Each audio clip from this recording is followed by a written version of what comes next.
तो चलिए भाई शुरुआत करते हैं अब इलेक्ट्रिकल के कुछ फार्मूलों के साथ। फार्मूलों में मैं आपको बताऊंगा इलेक्ट्रिकल के कुछ महत्वपूर्ण, कुछ नहीं बहुत सारे फार्मूलों को डिस्कस करेंगे। एक के बाद एक फार्मूलों को डिस्कस करते हुए उनकी रीड वैल्यू को और उनकी मीनिंग को और उनको समझते हुए चलेंगे। मैं इस वीडियो में और बाकी 1 या 2 या 3 वीडियो में इतने फार्मूलों को बता दूंगा कि आपकी बहुत सारी इलेक्ट्रिकल कवर हो जाएगी। इलेक्ट्रिकल के बहुत सारे फार्मूलों का रिवीजन और उनके ऊपर कंसंट्रेशन और उनका प्योरिफिकेशन देखिए भाई हम कैसे उनको पहचान सकते हैं। पहले हम बात करें कूलम्ब्स लॉ की, तो पहला फार्मूले ही लिखूंगा मैं सभी में। अब जितनी भी क्लास चलेंगी 4 या 5 वो सारी फार्मूले बेस्ड होंगी।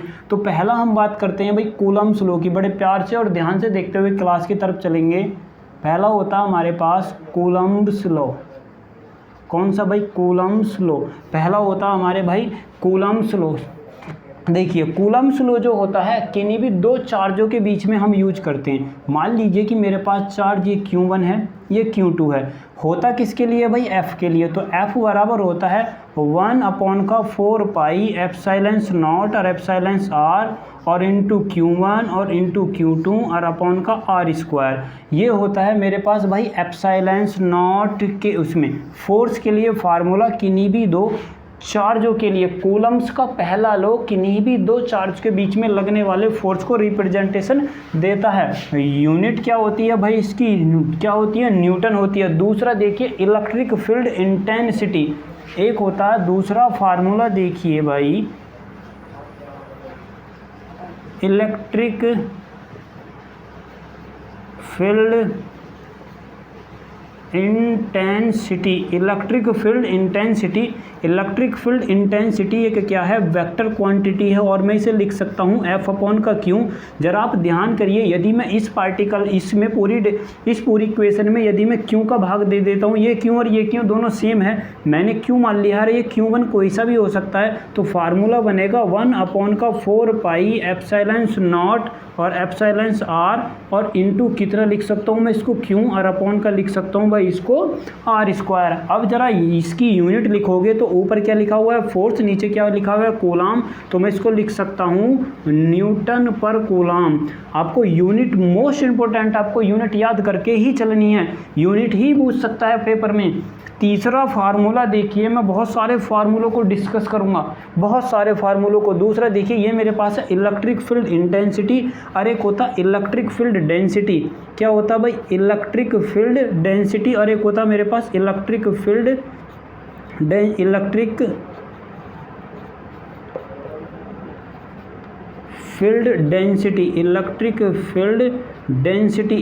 फील्ड डेंसिटी को हम दिखाते हैं D से, और इलेक्ट्रिक फील्ड डेंसिटी बोला है तो आप जरा ध्यान से देखिए। इलेक्ट्रिक फील्ड डेंसिटी क्या बोला भाई? इलेक्ट्रिक फील्ड डेंसिटी तो फार्मूला होता है Q/A। किसी भी सरफेस पर यूनिट एरिया में जो चार्ज होता है, पर यूनिट एरिया में किसी भी सरफेस पर यूनिट एरिया में चार्ज की वैल्यू क्या कहलाती है? Electric field density. फील्ड की डेंसिटी कितनी है? किसके रेस्पेक्ट में भाई? फील्ड के रेस्पेक्ट में। किसकी? चार्ज की। किसकी भाई? चार्ज की। यही आपको याद रखना है इलेक्ट्रिक फील्ड डेंसिटी। और इलेक्ट्रिक फील्ड डेंसिटी का फार्मूला एक और होता है E बराबर, हम उसको लिखते हैं एप्सिलॉन नॉट और एप्सिलॉन R और इंटू इंटेंसिटी और इंटू इलेक्ट्रिक फील्ड और into electric field. Electric field density में एप्सिलॉन नॉट और एप्सिलॉन R और इलेक्ट्रिक फील्ड की यदि गुणा कर दोगे तो इलेक्ट्रिक फील्ड इंटेंसिटी निकल आएगी। और यदि आपसे कहे कि इसकी यूनिट क्या होगी तो यूनिट होगी coulomb per metre square. Coulomb per metre square electric field density D बराबर Q/A और D बराबर एप्सिलॉन नॉट एप्सिलॉन R और इंटू E और न्यूटन बनेगी। और एक मेरे पास होता है, क्या मैं दिखाई दे रहा हूँ? अब मेरे पास देखिए एक होता है इलेक्ट्रिक पोटेंशियल, एक होता है भाई electric potential. Formula number 4 electric potential. एक होता है इलेक्ट्रिक पोटेंशियल। इलेक्ट्रिक पोटेंशियल को हम दिखाते हैं V से।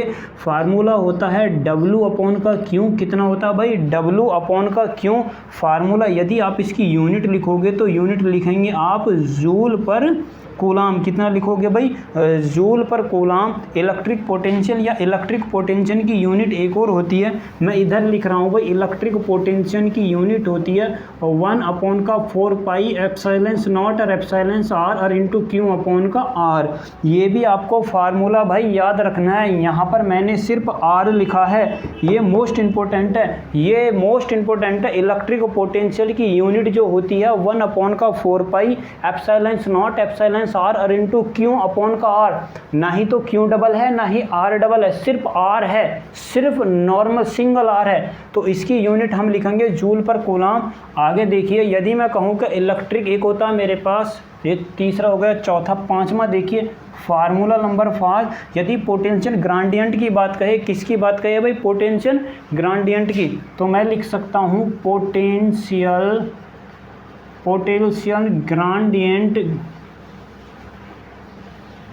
ग्रांडियंट पोटेंशियल ग्रांडियंट को दिखाते हैं हम भाई जी से। फार्मूला होता है dv और अपॉन का dr, या dv अपॉन का dt भी लिख सकते हो या dr भी लिख सकते हो, या फिर यदि वो लेंथ के रेस्पेक्ट में देता है तो dv और अपॉन का dl भी लिख सकते हो। इसे बोला जाता है पोटेंशियल ग्रांडियंट। क्या बोला जाता है, पोटेंशियल ग्रांडियंट। फार्मूला क्या होता है, यूनिट क्या बनेगी भाई इसकी, वोल्ट पर मीटर। क्या बनेगी यूनिट, वोल्ट पर मीटर। फार्मूला नंबर 6 देखिए, एक होता है एब्सोल्यूट परमिबिलिटी, एक होता है relative permeability. Electric potential granted को देखो कभी कभी जी माइनस में भी लिख दिया जाता है, तो माइनस का मैं लिख सकता हूँ इसको dv अपॉन का dt। क्या लिख सकता हूँ, dv अपॉन का dt। कभी कभी हम इसको भाई माइनस में भी लिख सकते हैं। इलेक्ट्रिक फील्ड के रेस्पेक्ट में यदि कहोगे कि मैं यदि कहूँ, देखो इसकी यूनिट तो होगी वोल्ट पर मीटर। क्या होगी, वोल्ट पर मीटर होगी। और कभी कभी इलेक्ट्रिक फील्ड को ऐसे भी लिख दिया जाता है कि E बराबर होता है माइनस का dv और अपॉन का dr, माइनस का dv और अपॉन का dr। छठा फार्मूला देखिए, एक हमारे पास होती है इलेक्ट्रिक रिटेंटिविटी। क्या होती है, एब्सोल्यूट रिटेंटिविटी, एब्सोल्यूट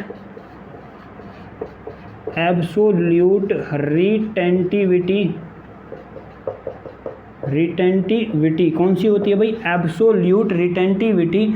यूनिट क्या होती है, एब्सोल्यूट एप्सिलॉन नॉट या एप्सिलॉन ए बराबर होता है एप्सिलॉन नॉट और एप्सिलॉन आर। इसे बोला जाता है एब्सोल्यूट रिटेंटिविटी। एप्सिलॉन आर जो होता है ये रिलेटिव क्या होती है, रिलेटिव रिटेंटिविटी होती है। एप्सिलॉन आर जो होती है रिलेटिव रिटेंटिविटी होती है। रिटेंटिविटी क्या होती है भाई, रिटेंटिविटी। और ये एप्सिलॉन नॉट है, ये एब्सोल्यूट, ये है क्या नाम है एयर के लिए, और इसका मान होता है एप्सिलॉन नॉट का मान होता है 8 इंटू का नाम है 8 इंटू 854 और इंटू 10⁻⁻12 हेनरी पर या फेरड पर मीटर। कितना होता है भाई, फेरड पर मीटर। ये है इलेक्ट्रिक फील्ड के लिए। मैग्नेटिक फील्ड के लिए वैल्यू अलग होती है, इलेक्ट्रिक फील्ड के लिए वैल्यू होती है 8.854 इंटू 10⁻⁻12। और याद रखना है रिलेटिव एब्सोल्यूट किसकी भाई, एब्सोल्यूट हो गया।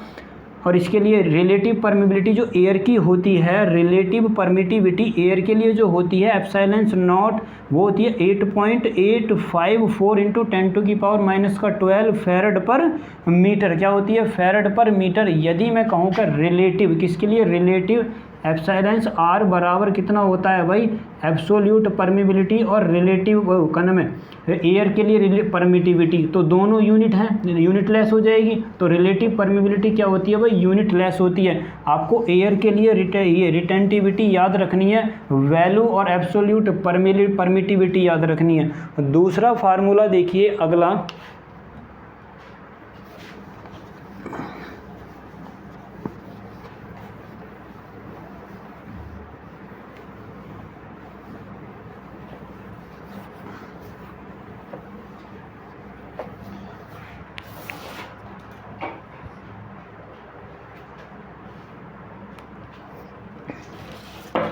देखिए विद्युत क्षेत्र या इलेक्ट्रिक फील्ड। देखिए पहला पॉइंट कि इलेक्ट्रिक फील्ड में इलेक्ट्रिक फील्ड में किसी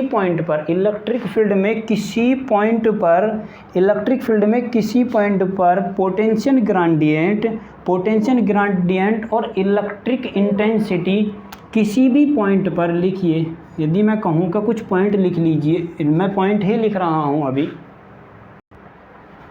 इलेक्ट्रिक लिखिए, इलेक्ट्रिक फील्ड के किसी बिंदु पर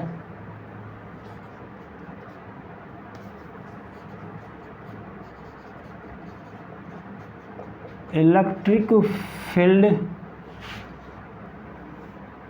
at any point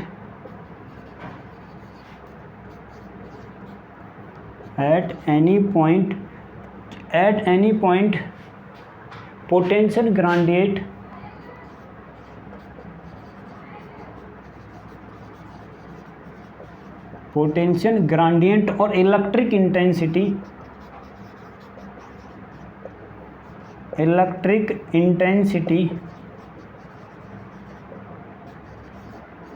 are equal, दोनों क्या होती हैं भाई? इक्वल होती हैं। क्या होती हैं? इक्वल होती हैं। Electric field intensity at any point potential gradient, दोनों पोटेंशियल ग्रेडियंट किसी भी इलेक्ट्रिक फील्ड में पोटेंशियल ग्रेडियंट और इलेक्ट्रिक इंटेंसिटी दोनों क्या होती हैं भाई? बराबर होती हैं। इसी में देखिए, मान लीजिए मेरे पास ए पॉइंट है, दूसरा पॉइंट देखिए, इसी में मैं एक अलग से बता रहा हूँ कि इसमें अगला पॉइंट देखिए क्या हो सकता है। इलेक्ट्रिक इंटेंसिटी, एक तो भाई electric intensity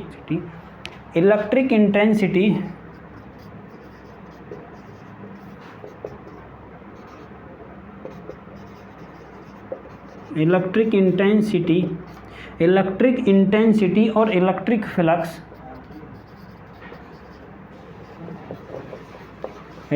flux are both vector quantity या सदिश राशि। कैसी होती हैं? सदिश क्वांटिटी होती हैं। कैसी होती हैं? सदिश क्वांटिटी। इलेक्ट्रिक फ्लक्स और इलेक्ट्रिक इंटेंसिटी और इलेक्ट्रिक फ्लक्स दोनों कैसी हैं भाई? एक सदिश क्वांटिटी में आती हैं। इसी में सी पॉइंट देखिए, किसका भाई? इलेक्ट्रिक इंटेंसिटी का।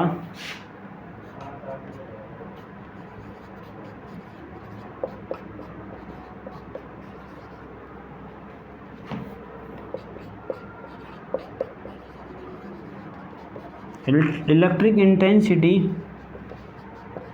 यूनिट इज न्यूटन पर कूलाम, या तो न्यूटन पर कूलाम हो सकती है। किसकी यूनिट? इलेक्ट्रिक इंटेंसिटी की यूनिट इलेक्ट्रिक कूलाम हो सकती है, या फिर वोल्ट पर मीटर हो सकती है। या तो न्यूटन पर कूलाम हो सकती है या फिर वोल्ट पर मीटर हो सकती है। क्या हो सकती है भाई? वोल्ट पर मीटर हो सकती है। आगे देखिए, इसी में यदि दिखाई दे रहा है डी फार्मूला लिखूं, कौन सा लिखूं भाई? D formula. देखो, यदि मेरे पास कोई गोला है और उसके ऊपर चार्ज है, इसको बोल रहा हूं मैं कंडक्टिंग सर्कल। क्या बोल रहा हूँ? कंडक्टिंग स्फीयर या गोला। कंडक्टिंग स्फीयर या गोला वह गोला जिस पर चार्ज स्टोर हो सकता है, या फिर इसके आसपास चार्ज, मान लीजिए कुछ ना कुछ ऐसे चार्ज इसके अंदर स्टोर हो जाएगा। बस आपको इलेक्ट्रिक उसमें गोला याद रखिए कि इलेक्ट्रिक जो मेरे पास स्फीयर का नाम है गोला होता है। क्यों गोला होता है? उसमें सिर्फ पोटेंशियल ही हर पॉइंट पर सेम होता है। इलेक्ट्रिक जो गोला होता है, कोई भी एक गेंद मान लीजिए गोला, उसके अंदर सिर्फ क्या भाई? उसके अंदर सिर्फ वोल्टेज ही हर पॉइंट पर सेम होता है। बाकी फ्लक्स इंटेंसिटी, फ्लक्स बाकी कोई सी भी क्या होती है? सेम नहीं होती है। तो देखिए, आगे देखिए, इसमें लिखता हूं मैं, इसके अंदर कंडक्टिंग गोले के अंदर, किसके अंदर भाई? दिखाई दे रही है, हाँ, कंडक्टिंग गोले के अंदर सिर्फ पोटेंशियल ही सेम रहता है। Potential at any point same, potential same ऐसे लिख लीजिए, potential same at any point. Potential गोले, किसी भी गोले के अंदर, कंडक्टिंग गोले के अंदर क्या होता है? पोटेंशियल प्रत्येक पॉइंट पर सेम होता है। और आप ये भी याद रखेंगे, इसी गोले के अंदर, अब यदि मैं इसी गोले के अंदर बात करता हूँ, पहली बात करता हूँ मैं किसकी? इलेक्ट्रिक फील्ड की। यदि मैं पहली बात करूँ किसकी भाई? इलेक्ट्रिक इंटेंसिटी की, ई की, इलेक्ट्रिक इंटेंसिटी इलेक्ट्रिक इंटेंसिटी की यदि मैं बात करता हूं, और दूसरा बात करता हूं इलेक्ट्रिक फ्लक्स की। किसकी बात करते हैं भाई हम? इलेक्ट्रिक फ्लक्स की। किसकी बात करते हैं? इलेक्ट्रिक फ्लक्स की। इसी गोले के अंदर, यदि मैं इसी गोले के अंदर तीसरी और पॉइंट कहूँ, इलेक्ट्रिक फ्लक्स हो गया, और तीसरा यदि मैं कहूँ चार्ज। क्या भाई? इसको मैं दोबारा ही लिख रहा हूँ, ज़रा देखिए, यहाँ पर दिखाई नहीं दे रहा है। किसी गोले की मैं डेरिवेशन दोबारा दे रहा हूँ। देखिए भाई, यदि मेरे पास कोई गोला है, ठीक, और यदि मैं उस गोले के लिए डेरिवेशन दे रहा हूँ कि ये मेरे पास गोला है, इस गोले के अंदर पोटेंशियल सभी जगह पर क्या रहेगा? सेम एट एनी पॉइंट, प्रत्येक पॉइंट पर पोटेंशियल क्या रहेगा? सेम रहेगा। लेकिन गोले के अंदर, पहला तो मैं बता रहा हूँ कि गोले के अंदर इलेक्ट्रिक इंटेंसिटी,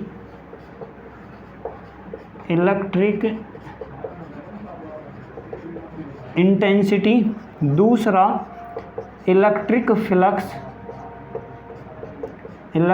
फ्लक्स, तीसरा मैं कहूँ तो इलेक्ट्रिक चार्ज। कौन सा भाई? Electric charge.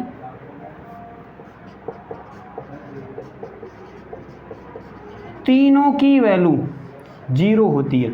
क्या होती है भाई? जीरो होती है। मोस्ट इंपॉर्टेंट है इलेक्ट्रोस्टैटिक के लिए कि कोई गोला है मेरे पास जिस पर मैंने इलेक्ट्रिक फ्लक्स दिया है। क्या दिया है भाई? इलेक्ट्रिक फ्लक्स दिया है। तो उसके प्रत्येक पॉइंट पर, कहाँ पर? प्रत्येक पॉइंट पर वोल्टेज तो सेम रहेगा, लेकिन उसमें तीनों चीज़ इलेक्ट्रिक इंटेंसिटी, इलेक्ट्रिक फ्लक्स और इलेक्ट्रिक चार्ज, किसी की भी वैल्यू सेम नहीं रहेगी। क्या रहेगी? ज़ीरो रहेगी। क्या रहेगी भाई? ज़ीरो रहेगी। आगे देखिए भाई, आगे यदि मैं फार्मूलों की ही बात करता हूँ, आगे अगला फार्मूला देखिए किसका भाई? इलेक्ट्रिक ड्रिफ्ट वेलोसिटी का। अगला मैं इनको पहले लिखवा चुका हूँ। अगला यदि मैं कहूँ, मेरे पास सातवां फार्मूला है ड्रिफ्ट वेलोसिटी का। किसका भाई? ड्रिफ्ट वेलोसिटी का। किसका भाई? ड्रिफ्ट वेलोसिटी का फार्मूला होता है VD। मैंने मान लिया ड्रिफ्ट वेलोसिटी को VD से रिप्रेजेंटेशन दे रहा हूँ, कंडक्टिविटी और इनटू इलेक्ट्रिक फील्ड। ये आपको याद रखना है। क्या रखना है भाई? आपको याद रखना है। यदि मैं कहूँ इसी में एक और फार्मूला होता है भाई ड्रिफ्ट करंट का। यदि मैं कहूँ इसी में ड्रिफ्ट करंट का, किसका? ड्रिफ्ट वेलोसिटी हो गया। यदि मैं कहूँ कि ड्रिफ्ट करंट कितनी फ्लो होगी, ड्रिफ्ट करंट कितनी फ्लो होगी, तो ड्रिफ्ट करंट फार्मूला होता है N इंटू ई, और इंटू लिख सकता हूँ मैं V इंटू ए, और इंटू लिख सकता हूँ V इंटू डी। ये मेरे पास होती है इलेक्ट्रिक फील्ड के लिए करंट इक्वेशन। यदि कहे कि ड्रिफ्ट करंट कितनी होती है, तो N इंटू ई और इंटू ए मेरे पास एरिया है, ड्रिफ्ट VD क्या है? ड्रिफ्ट वेलोसिटी, ई चार्ज है, और N है यहाँ पर कंसंट्रेशन। क्या है भाई? कंसंट्रेशन। ये मेरे पास करंट के लिए फार्मूला है, कंसंट्रेशन इंटू चार्ज और इंटू एरिया और इंटू VD, और क्या है? Into VD। और ये मेरे पास क्या है? यदि ड्रिफ्ट वेलोसिटी देता है तो ड्रिफ्ट वेलोसिटी, कंडक्टिविटी और इंटू इलेक्ट्रिक फील्ड। आगे फार्मूला देखिए करंट डेंसिटी का। यदि मैं यहीं पर लिखना चाहूँ कि करंट डेंसिटी क्या होती है, करंट डेंसिटी मैं आपको पहले भी फार्मूला बता चुका हूँ करंट डेंसिटी के। ये सब फार्मूले मैं दूसरी क्लास में बता चुका हूँ। आगे देखिए करंट डेंसिटी का फार्मूला, करंट डेंसिटी का।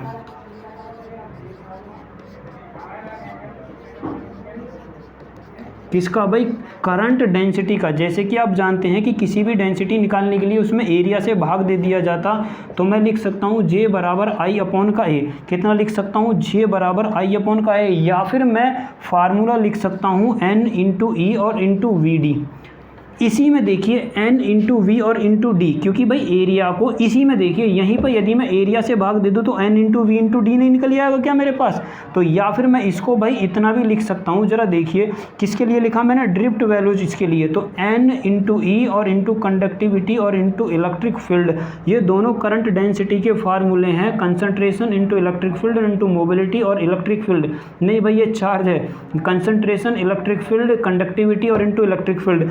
क्या नाम है? करंट डेंसिटी J बराबर होती है I अपॉन का A, N इंटू ई और इंटू वी इंटू डी। आप यदि करंट के ड्रिफ्ट इक्वेशन को भी याद रखोगे तो इसी में करंट डेंसिटी निकाली जा सकती है। और यहीं पर इसको यदि आप कंडक्टिविटी का, उसका मोबिलिटी का फार्मूला जानते हो तो आप इसको भी याद कर सकते हो और इसको भी रख सकते हो। आगे देखिए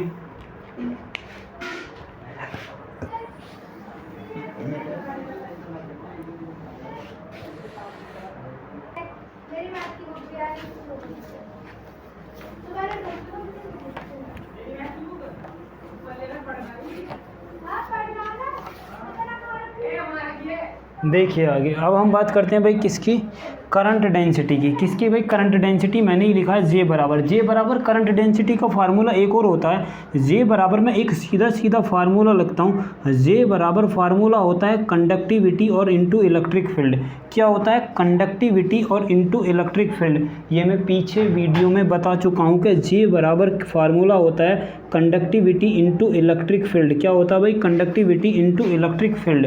और ये किसी के लिए भी कंडक्टिविटी होती है, और कंडक्टिविटी किसी के लिए भी जो होती है कंसंट्रेशन इनटू इलेक्ट्रिक फील्ड और इनटू चार्ज। क्या होती है भाई, कंसंट्रेशन, कंडक्टिविटी किसी के लिए भी होती है कंसंट्रेशन इनटू चार्ज और इनटू मोबिलिटी। देखिए मैं इसे ऊपर को लिख रहा हूँ। यदि मैं कहूँ कि कंडक्टिविटी जो मेरे पास होती है, किसी के लिए भी कंडक्टिविटी होती है कंसंट्रेशन और इनटू चार्ज और इनटू भाई मोबिलिटी, किसी के लिए भी दे सकता।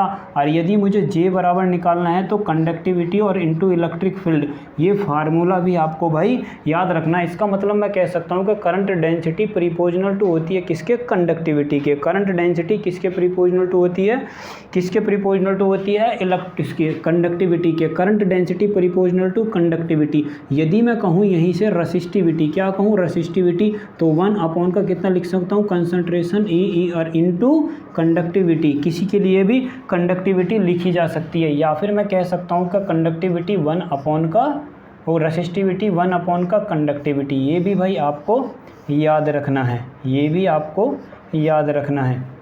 चलो जी आगे देखिए। यदि मैं आगे कहूँ कि मेरे पास कुछ मेटल हैं और उन मेटलों की हम क्या करते हैं, मेल्टिंग पॉइंट देखते हैं। कुछ मेटलों के मेल्टिंग पॉइंट देखते हैं। जैसे कि पहला मैं लिखता हूँ भाई, कुछ मेटल लिख रहा हूँ जैसे कि कॉपर का जो मेल्टिंग, मैं इनके सीधे सामने ही मेल्टिंग पॉइंट लिखूँगा 1084। कितना होता है, 1084। किसके लिए, कॉपर के लिए। मैग्नीशियम के लिए होता है 650।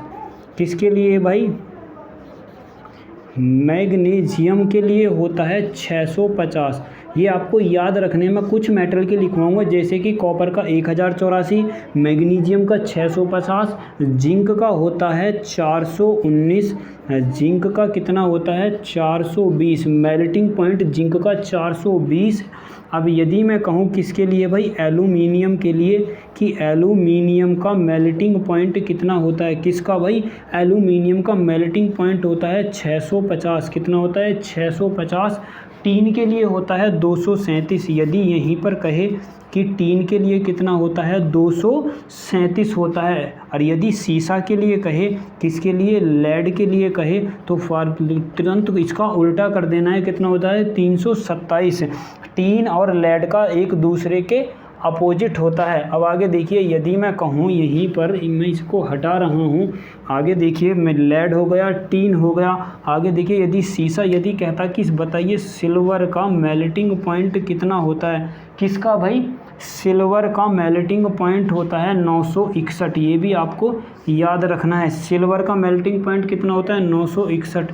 एक मेरे पास होता है क्रोमियम, कौन सा होता है भाई, क्रोमियम का मेल्टिंग पॉइंट होता है 1850। कितना होता है भाई, 1850। किसका, क्रोमियम का मेल्टिंग पॉइंट। यदि कहे कि टंगस्टन का कितना होता है, किसका, टंगस्टन का आप लगभग सभी जानते होंगे कितना होता है, 3300 के आता है, कहीं 3400 आता है, कहीं 3300 आता है, जिस पर बल्ब काम करता है। और यदि कहे कि आयरन के लिए कितना होता है, तो 1540 रेंज आती है। किसके लिए भाई, आयरन के लिए। कोबाल्ट के लिए आती है 1590 या 1490। बस आप इतना ही बहुत है, इतनी ही लिख लीजिए कि ये मेरे पास कुछ मेटल हैं और उनके क्या है, मेल्टिंग पॉइंट। कॉपर के लिए 1084, सिल्वर का याद रखना है 961, मैग्नीशियम का 650, जिंक का 420, एल्यूमिनियम का 650 और टीन का 237 और लेड का 327, सिल्वर का 961, क्रोमियम का 1850, टंगस्टन का 3300 और आयरन का 1540। अब जरा हम कॉन्सेप्ट देखते हैं, स्टार टू डेल्टा और डेल्टा टू स्टार। मैं सिर्फ आपको फार्मूले ही बताऊंगा, तो फार्मूले में एक और नए फार्मूले हमारे पास निकल के आते हैं। यदि मैं कहूँ कि मेरे पास डेल्टा बाइंडिंग है और वो मुझे स्टार में बदलनी है, किस में बदलनी है, स्टार में बदलनी है। देखिए यदि मेरे पास, मैंने कहा ये मेरे पास डेल्टा बाइंडिंग है, कौन सी बाइंडिंग है भाई, डेल्टा। और यदि मुझे किस में बदलनी है, ये स्टार में बदलनी है। मैं कहता हूँ कि मेरे पास ये R1 रेसिस्टेंस है, ये R2 है और ये मेरे पास भाई R3 है। आप एक अंदाज़ा लगाइए कि यदि मैं डेल्टा से स्टार में जाता हूँ, डेल्टा से स्टार में जाता हूँ, किससे भाई, डेल्टा से स्टार में, हमेशा ही डेल्टा से स्टार में जाने पर वैल्यू क्या होएगी, कम होएगी। यदि ये सेम वैल्यू के हैं, यदि R1 पहला देख लीजिए, यदि R1 और R2 R3 बराबर क्या हैं, सेम वैल्यू के हैं, किसके हैं, सेम वैल्यू के हैं, तो फिर कुछ नहीं करना, डेल्टा से स्टार में जाने पर जो R1 है, R1 को भी किस में ले दिए, 3 की गुणा, उसका डिवाइड कर दीजिए, किसका भाई, 3 का। लेकिन यदि अनइक्वल वैल्यू है, यदि R1 बराबर R2 के नहीं है, यदि R1 बराबर R2 के नहीं है और R2 बराबर R3 के नहीं है और R3 R1 के बराबर नहीं है, तब आपको देखिए फार्मूला कौन सा लगाना है। मान लीजिए कि मुझे स्टार के लिए ये 3 रेसिस्टेंस मुझे यहाँ पर मिले, 3 रेसिस्टेंस मुझे मिले स्टार के लिए, मैंने ये स्टार में बदल दिए और स्टार में बदलने के बाद मुझे एक तो ये मिला, इसको मान लीजिए आप RA, इसको मान लीजिए RB और इसको मान लीजिए भाई RC। अब ज़रा देखिए, ये मुझे ये वाला बनाना है RA, ये स्टार के लिए है, तो इन दोनों की गुणा करिए। यदि मुझे रेसिस्टेंस बनाना है RA तो मैं लिख सकता हूँ R1 और इंटू R2 और भाई सब तीनों की कर दीजिए ऐड, तो 1 प्लस का R1 प्लस का R2 और प्लस का कितना लिख सकता हूँ मैं, R3। यदि मुझे RB बनाना है, कौन सा बनाना है, RB, इन दोनों की गुणा करिए, कितना भाई, R2 और इंटू R3 और अपॉन का फिर वही R1 प्लस का R2 और प्लस का R3। यदि मुझे कौन सा बनाना है, RC बनाना है, तो इन दोनों की मल्टीप्लाई करिए, कितना लिख सकता हूँ मैं, R1 और इंटू R3 और डिवाइडेड फिर वही R1 और इंटू R2 और इंटू R3, R1 और इंटू R2 और इंटू R3। अब ज़रा देखिए, यदि मैं यही कंडीशन किसके लिए लगा दूँ, कैपेसिटर के लिए लगा दूँ, मैंने कहा यही कैपेसिटर के लिए यदि मैं वैल्यू लगाता हूँ कैपेसिटर के, पहले इसके लिए देखिए, पहले डेल्टा के लिए देखिए। यदि मैं कहूँ कि मैं अब, ये तो मेरे पास हो गया किससे, डेल्टा से स्टार में जाने के लिए। यदि मैं कहूँ कि अब मुझे दूसरे पॉइंट पर किस में जाना है, स्टार से डेल्टा में जाना है, किस में जाना है भाई, स्टार से डेल्टा में जाना है, किस में जाना है, स्टार। यदि मुझे स्टार से किस में जाना है भाई, डेल्टा में जाना, किससे जाना, स्टार से डेल्टा में जाना है। मान लीजिए ये मेरे पास स्टार बाइंडिंग है, बीच से मेरे को मानिए, यदि मान लीजिए कि ये मेरे पास भाई स्टार बाइंडिंग है, कौन सी बाइंडिंग है, स्टार बाइंडिंग है। यदि मुझे डेल्टा में जाना है, वही ध्यान रखिए, यदि माना था मैंने ये RC है, ये मेरे पास RA है, ये मेरे पास RB है। यदि मैं कहूँ कि मुझे ये वैल्यू बनानी है, किसकी भाई, डेल्टा की वैल्यू बनानी है। यदि मुझे ये डेल्टा की वैल्यू बनानी है, मान लीजिए कि मैं ये डेल्टा के लिए बनाना चाहता हूँ। अब यदि मैंने कहा था इसको भाई R1 और इसको कहा था R2 और इसको कहा था R3, यदि मैं कहता हूँ कि R1 RA RB, क्योंकि भाई अब मुझे प्रेजेंटेशन में कौन से दिखाए गए, RA बराबर यदि RB के है और RB बराबर RC के है, तो मैं कहूँगा कि स्टार से डेल्टा जाने पर कुछ नहीं करना है, जो रेसिस्टेंस है उसका 3 गुना कर देना, जो RA RB RC है उन सभी का क्या कर देना है भाई, 3 गुना कर देना है। लेकिन यदि मैं कहूँ अब मुझे कैसे निकालना है, अब ज़रा देखिए, मैं इस वाली वैल्यू को निकालना चाहता हूँ, किसको, इस वाली वैल्यू को निकालना, मुझे कौन सा निकालना है, मान लीजिए पहले मैं R1 को निकालता हूँ, किसको भाई, R1 को निकालता हूँ, किसको, R1 को निकालने के लिए। अब ज़रा देखिए R1 के सामने कौन कौन से हैं, RA प्लस का RC, तो मैं यहाँ पर लिख सकता हूँ RA प्लस का RC, दोनों को ऐड करिए, प्लस का, यही ध्यान रखना है, RA प्लस का RC कौन सा भाई, तो RA प्लस का RC मल्टीप्लाई करिए RA और इंटू RC और अपॉन का डिवाइड कर दीजिए उसका जो इसमें नहीं है, कौन सा नहीं है, RB नहीं है, बात ख़त्म। यदि मुझे निकालना है R2, कौन सा निकालना है, यही निकालना है R2, तो R2 के ये मेरे पास दोनों जुड़े हुए हैं, तो इनको लिख सकता हूँ मैं RA प्लस का RB प्लस कर सकता हूँ मैं कौन सा, इसको लिख सकता हूँ RA और इंटू RB और भाई सब डिवाइड कर दीजिए जो इसमें नहीं है, कौन सा नहीं है, RC नहीं है। यदि मैं R3 निकालना चाहता हूँ, कौन सा भाई, R3, तो RC प्लस का आर बी, तो लिखिए आप आर बी प्लस का आर सी और प्लस का दोनों की मल्टीप्लाई करिए आर बी और आर सी, और अपॉन का कौन सा नहीं है इसमें भाई, आर ए नहीं है। तो ये मेरे पास कनेक्शन है किसके लिए, डेल्टा से स्टार के लिए और स्टार से डेल्टा के लिए। ये फार्मूला और ये वाला फार्मूला भाई आपको याद होने चाहिए और पता होनी चाहिए हम कैसे किसकी वैल्यू निकालते हैं। अब आगे देखिए, यदि मैं कहूँ इसी में देखिए भाई ओम का नियम तो लगभग आप सब जानते हैं कि ओम का नियम क्या कहता है, V बराबर I इंटू आर। ये क्या है भाई मेरे पास, ओम्स लॉ। ठीक, अब आगे देखिए, यदि मैं पैरेलल की और सीरीज की कंडीशन की बात करता हूँ